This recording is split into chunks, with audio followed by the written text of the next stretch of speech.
Bonjour les amis, aujourd'hui nous allons parler du rugby et de maladies neurovégétatives du cerveau.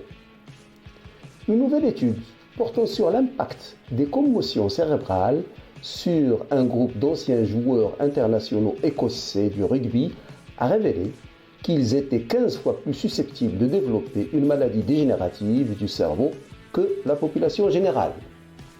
Le chiffre est susceptible d'envoyer des ondes de choc à travers ce sport qui est déjà embourbé dans un combat juridique sur le lien entre les commotions cérébrales et la démence précoce et qui se démène pour trouver des moyens de réduire les incidences de commotion cérébrale lors des matchs et des entraînements à tous les niveaux.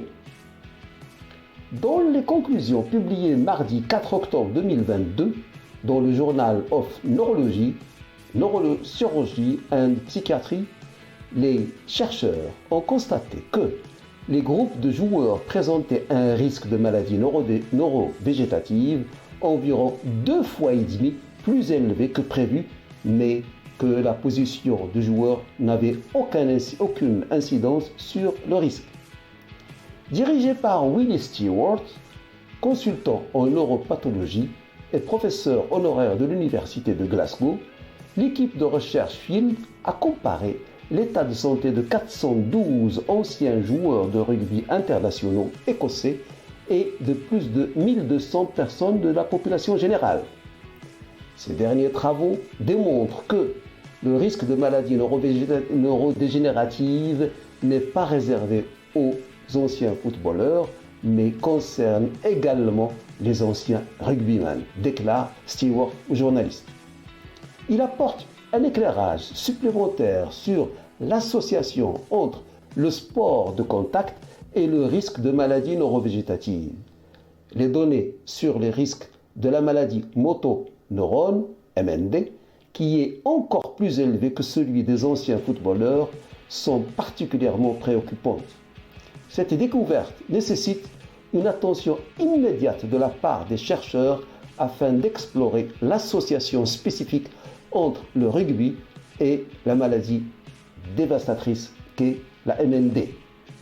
La maladie MND, c'est la maladie de motoneurone.